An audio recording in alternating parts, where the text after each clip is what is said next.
Assalamualaikum warahmatullahi wabarakatuh. Nama saya Muhammad Renaldi Triantama.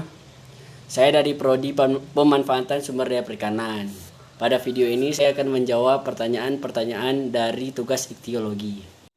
Pertanyaan pertama, jelaskan bagian-bagian utama sistem rangka ikan. Yang pertama, rangka luar.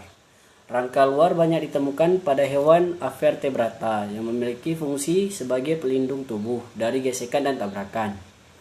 Dan jika rangka luar tumbuh, maka rangkanya akan ikut terganti. Yang kedua, rangka dalam. Rangka dalam memiliki fungsi membentuk tubuh dan pembentukan butir-butir darah. Terdapat 3 wilayah utama pada rangka dalam, yaitu tulang kepala berperan sebagai pelindung otak dan organ-organ indera. Tulang belakang berperan sebagai penahan otot serta sistem utama jalur saraf. Dan tulang anggota gerak berperan sebagai stabilitas keseimbangan. Dan rangka dalam akan tumbuh seiring dengan umur. Pertanyaan kedua, jelaskan bagian utama tulang kepala ikan. Rangka kepala atau kranium melindungi otak dan sebagian besar organ-organ saraf. Rangka kepala memiliki 2 komponen, neurokranium dan branchiokranium. Neurokranium tersusun atas chondrokranium yang berasal dari rawan pembungkus otak yang melindungi penulangan saat perkembangan. Branchiokranium terdiri dari serangkaian lengkung-lengkung endoskeletal yang dibentuk sebagai penyongsong insang. Pertanyaan ketiga, fungsi tulang kepala. Yang pertama, tempat masuk makanan pertama kali. Kedua, tempat masuk air saat respirasi. Ketiga, letak dari organ-organ saraf. Yang keempat, struktur yang melindungi otak, mata, dan insang. Kelima, tempat penempelan banyak jenis urat daging utama. Pertanyaan keempat, mengapa terjadi perbedaan bentuk tulang kepala antar ikan? Karena rangsangan ikan terhadap makanan merupakan interaksi antara beberapa faktor yang menentukan kapan ikan akan makan dan makanan apa yang diinginkan. Sehingga rangsangan pada kepala ikan akan menjadi pembentukan tulang kepala yang aktif.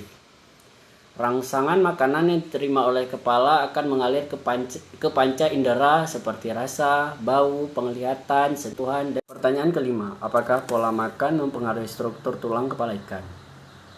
Benar, mempengaruhi, karena bentuk tempurung kepala pada tiap spesies dipengaruhi oleh genetik individu dan lingkungan, termasuk kebiasaan makan dan kualitas air. Evolusi pakan ikan diyakini berhubungan erat dengan keragaman morfologi rahang atas dan premaksila. Misalnya, mulut pada spesies bentuk umumnya ada di ujung dan elastis, rahang tumpul dan gigi kurang. Sedangkan struktur rahang ikan predator yaitu kuat dan tajam, sehingga mampu menggigit dengan kuat selama rahang menutup. Pertanyaan ke-6, fungsi tulang belakang dan faktor yang mempengaruhi bentuknya. Tulang belakang merupakan salah satu elemen penting dalam sistem rangka ikan. Selain berperan sebagai biomekanik, tempat melekatnya otot, serta membantu fleksibilitas dan elastisitas selama ikan bergerak. Tulang belakang juga memiliki fungsi penting sebagai homeostatis fosfor dan lokus penyimpanan mineral penting lainnya seperti kalium dan kalsium. Morfologi tulang belakang suatu jenis ikan dipengaruhi oleh faktor genetik dan kondisi lingkungan perairan yang berkaitan erat dengan dukungan terhadap peran gelembung renang dan pendengaran bagian dalam ikan. Kondisi ekosistem suatu perairan juga berperan penting mempengaruhi bentuk, morfologi, dan tingkah laku ikan.